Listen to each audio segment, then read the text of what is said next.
Thank you, Helen. Ladies and gentlemen, it does surprise me that there are so many here today. I didn't expect so many.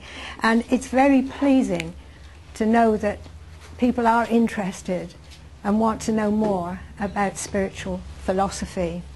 Most are interested just in the phenomena, but our philosophy is very deep and very interesting. And it would seem that reincarnation has been a special subject for most of you, to see so many of you here today. And it's a subject that has been discussed in many, many circles. And it's a fascination for some and a fairy story to others. But what we're going to look at today, whether it is fact or fiction. Now, many spiritualists don't believe in reincarnation. In fact, the Spiritualist Association in the UK won't include it in their teaching because they say it cannot be proven. But lack of proof is not proof of lack. And I believe that any theory that has any substance or validity should be given to those who want to hear it, because after all, we've all been endowed with divine intelligence and we're grown up enough to make up our own minds whether we want to believe it or not. It's been around for thousands of years and embraced by many, many nations. The Chinese, the Indians, the Mayas, the Persians, just to mention a few. So it's not a new idea. And I believe it is the only answer to the diversity of life.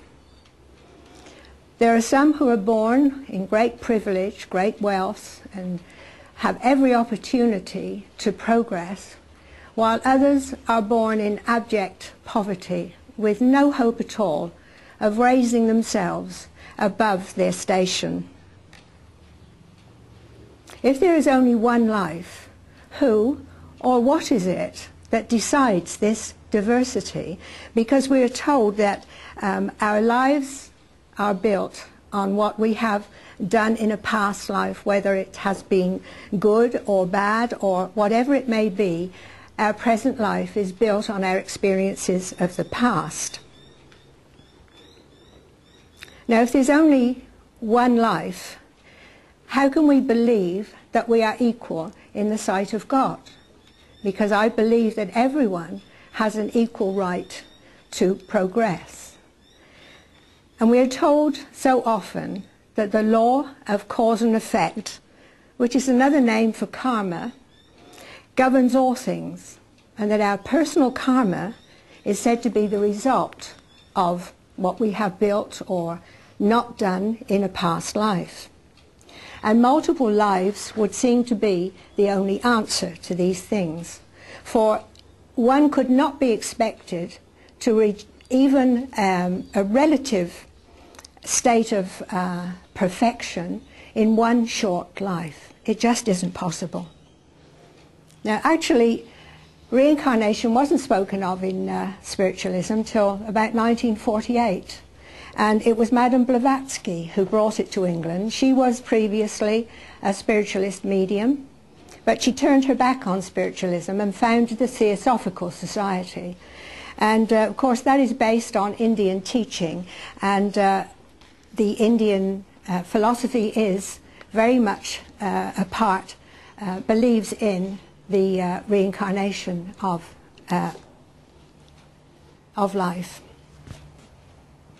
Now, quite often the subject is raised when reincarnation is spoken of. Why is it that we are not allowed to remember what our past life was? Why are we not allowed to know why we have come to this earth and what lessons we have to learn? Of course, it would make life a great deal easier if we were, but our spiritual progress would not be the same, because progress is made through difficulty and an effort to overcome all those obstacles that are placed in our way. There are those who have come through mediums, and usually these are loved ones who have come through to speak to those on earth, who said there's no such thing as reincarnation, because they have never met anyone in the spirit world who speaks of reincarnation or who knows that they have been reincarnated. But this is no indication that it doesn't exist, and I'm sure that there are many in spirit who know nothing about past lives. A few years ago, people were obsessed by being regressed to know what their past lives were. It was a sort of romantic thing. I don't know what they expected to find, but we did at that time have many Nefertitis and Cleopatras. There were never anything very common. But I'm not a believer in regression. I don't think that it's good for us to know these things, because if you study history, you will discover that there's been some terrible things that have happened in the past. We've all been through many lives in the past, and we haven't always been victims. We may have been the perpetrators of some of those terrible things. So could we live with that memory if we brought it back to this present life? It could upset our lives terribly. We just couldn't live with it if we knew that we had done any of those bad things in the past. Now, during regression, there have been some very interesting stories that have come out, but we should remember that hypnotism works on the subconscious level.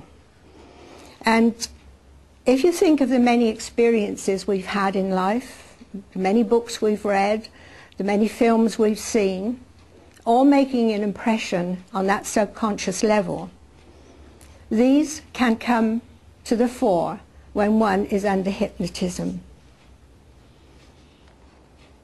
You've all seen or read, I'm sure, in magazines, these psychics who, when asked, will very glibly give you your past life. And even unasked, they will tell us what some of the famous film stars have been in past lives. But I think this is a gross interference of someone else's life. It should not be allowed, because I think some could take umbrage at this, especially if the past life has not been particularly nice.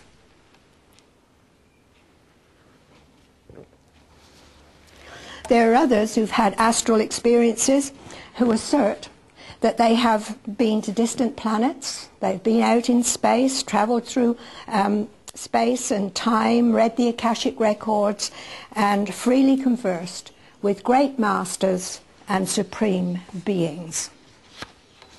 These are just imaginary visions which compensate, usually, for a lack in their own physical lives. It's not given to such people to read the Akashic records. These records reside within the soul level, and it's not possible for a psychic to touch this level. Our Akashic record is like a private diary, and I believe that permission has to be given from a much higher authority before permission is given to access this information. Many years ago, I had a circle which sat once a week, and we had in it a psychologist, and he was very interested in mediumship, and he wanted to know why people became mediums. What was it that brought this forward? And so he asked me if I would give him permission to hypnotize me and just take me back in this life to see if there was anything in my life that would seem to bring this about. I allowed this. I said, okay, as long as he stayed within the bounds. But unfortunately, after a couple of sessions, his curiosity got the better of him, and he began to try to take me back much, much further. And suddenly, a guide of mine, who is an Egyptian, in a very strong voice, very forbidding, said, "You are permitted to go no further." And so we can see that there are boundaries that should not be passed. And our spirit friends do take care of us in such conditions. I sincerely believe that if we are meant to know something of a past life which may be impacting on this one, we will be shown. We will be given it by either our higher self or from